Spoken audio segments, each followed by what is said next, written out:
And we are live. Hello everyone, and welcome back to our fourth and final interview of the day. I hope you're not getting tired of them. And of course we're talking about federalization again, the final one. And we have an amazing guest with us, an MEP from the European Parliament, Markus Ferber. Ferber, if I say that correctly in German? Ferber. Ferber, yes, exactly. He is from the CSU in Germany. Thank you very much for making it with us. And my first question would straight away be, good day for you, right? Ursula von der Leyen. I think a good day for Ursula von der Leyen. Thank you, Lambertus. For her was, of course, a very important day. And when the result was announced by the President of the Parliament, you really heard the stone falling down. Yeah, because that is the first bottleneck she has to pass through. There are some few more bottlenecks in the future till the whole commission is in place, but that was the most important vote for her. Right. So she is agreed whatever happens later, and I think that was a very important day for Europe as well, yes. Yes, yes. And already now there's some comments coming, but you mentioned there's more hurdles to come for Ursula. What do you mean, really? I mean, before we get into federalization, I know we want to get into that, but what does that mean? Like, what's the next thing she has to do? Yeah, in short words, it's now the Commission President, but we need a full new Commission. Now she has to go through the member states asking for the candidates, female, male. She wants to have a 50-50 Commission as she had in the past. So normally she asks member states to announce a man and a woman. Okay. And then she can decide, but some member states have already decided a man or a woman, so we will see how that will go through. Then this team has to be announced by the council by qualified majority. Then she has to come to the parliament. Jeez, okay. We will have a hearing with all commissioners individually, and all of them has to pass individually, and then there's a vote by us with qualified majority again. And then she has to go back to the council, and the whole commission has to be approved by unanimity. So we're not out of the woods. No, we're not out of the as I woods. said, there are still some bottlenecks. Yeah. Okay. And every country, I mean, for viewers, in case you don't know, every country gets a commissioner. So in total, there'll be 27 commissioners. Yes. The German one is obviously Ursula von der Leyen. German is already done. Yeah, the German one is done. So we have one country done. And now it's about the other countries choosing their commissioners. Interesting. Yeah. And then getting through the parliament eventually after all the other approvals. Yeah. I mean, people can rewatch the first part. You if they will see want a to lot of these things in autumn. Yeah. Okay, well, today the big topic is federalization, right? And I've got the Spinelli Group right here. And maybe for the viewers that don't know yet, can you give a brief couple words about the Spinelli Group? What are they all about?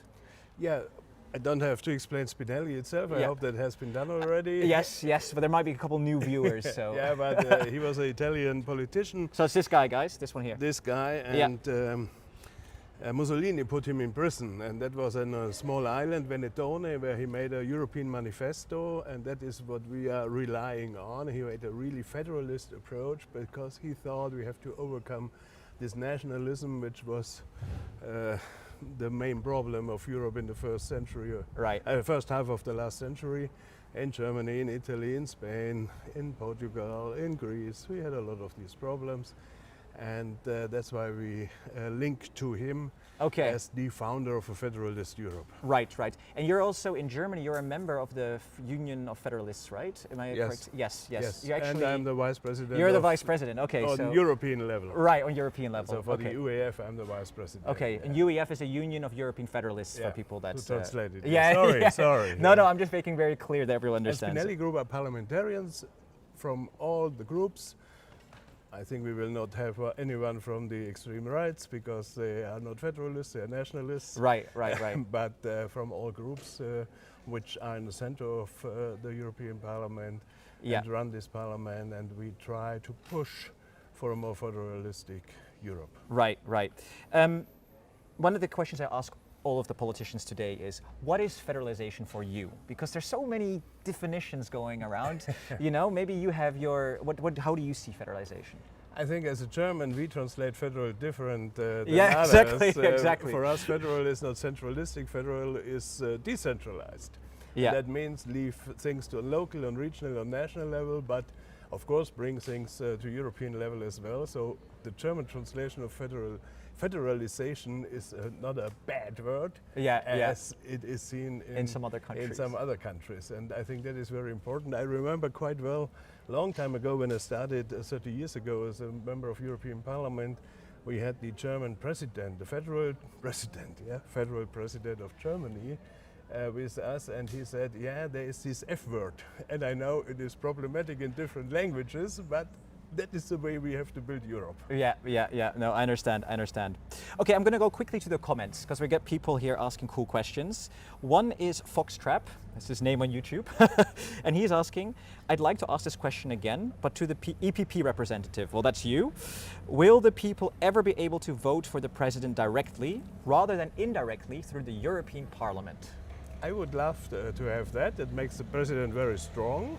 Yep. But I think that is what we need, because as I described the procedure, and even Ursula was nominated unanimously by qualified majority, by the head of states, now approved by us. She is in between, in the hand of the council, and of course responsible to the parliament.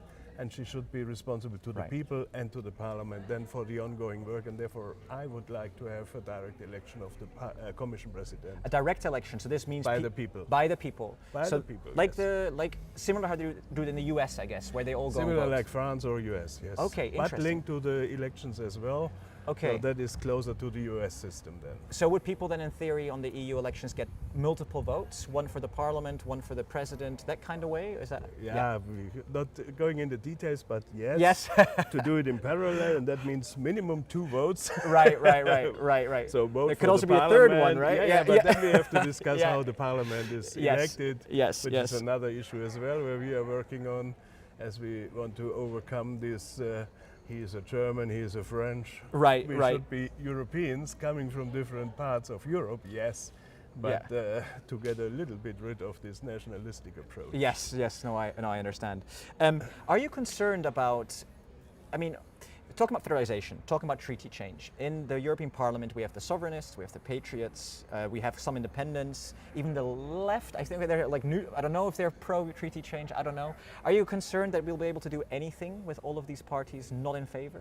Yeah, but if you are concerned and you do nothing, you stop the progress. Yeah. And sorry, not to do anything means a step back, and therefore we shouldn't be concerned.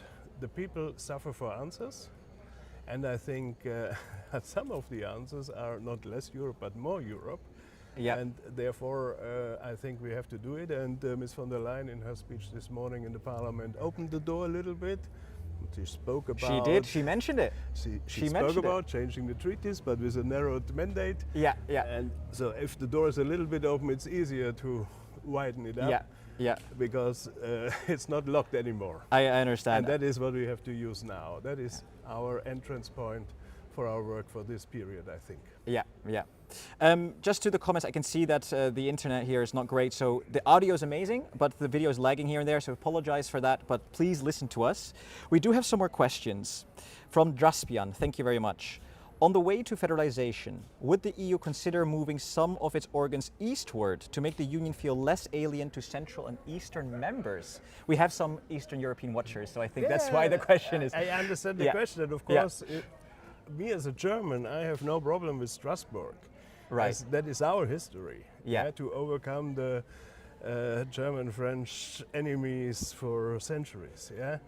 It's not a European story. Strasbourg is a German-French story. Yes. Brussels was already the 50s the compromise city. No one wanted to have the high, what was the English name, Hohe Behörde in German, which is now the Commission. No one wanted to have it.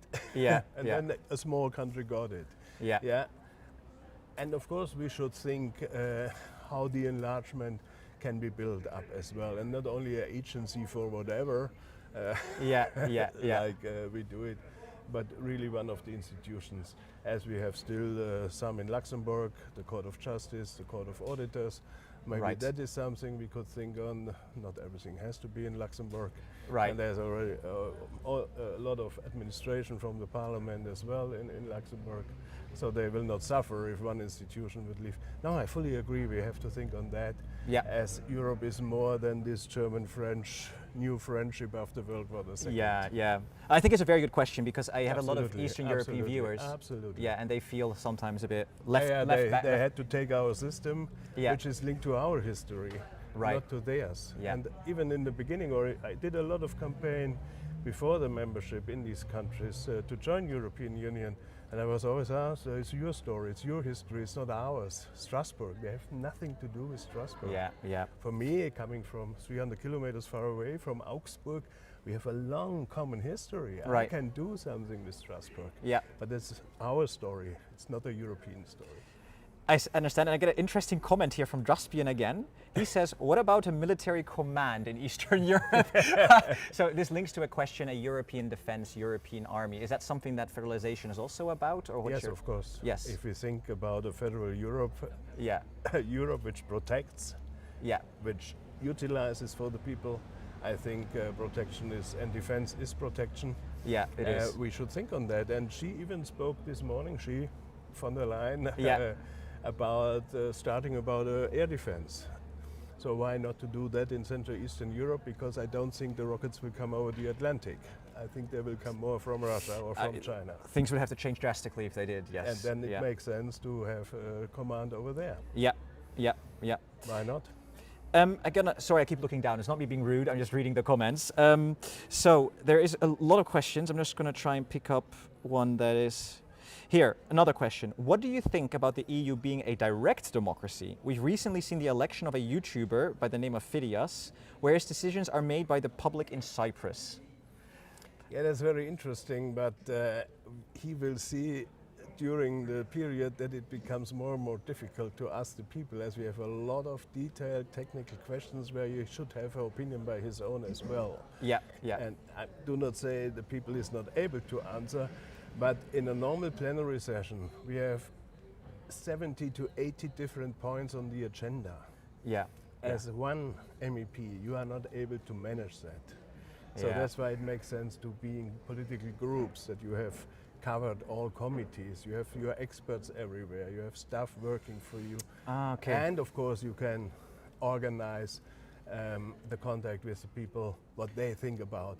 Because at the beginning it's very easy, but in the months to come we will have a huge bulk of work in front of us.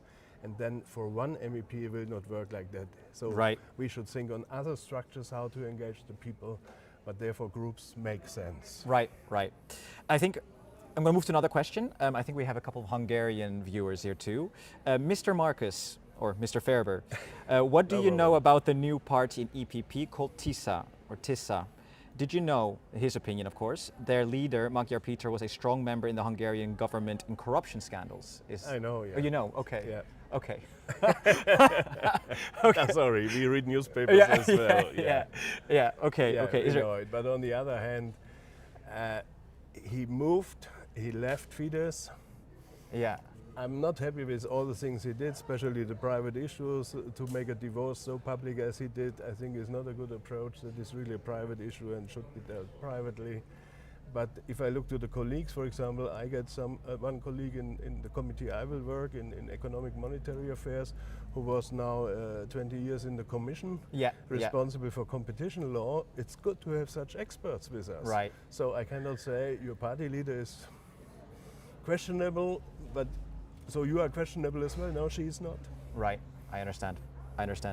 Yeah, again, people, I know the video is lagging, but we have plenty of viewers and you can hear our sound, so bear with us. Anyway, another question here is, this is a very interesting one. I always wonder about this too. You know, you have Germany and they have a federal model. You have almost confederal in Switzerland, for example. You have the US model. Is there a model of federalization where you're like, yes, that could potentially work for Europe? No, I think because we're unique. Sorry. Yeah. Europe is sui generis. Yeah, it's something different. Of course, you can adapt a little bit. The German system is good for Germany. The US system even has some failures, but it works for the US. A European system has, of course, to take into account firstly languages. Our main issue is what divides us. Yeah. Language. Yeah. I see now more and more English, even in the group. In the official meetings, everyone speaks even now, English. Now. But that is now the lingua franca, the common language.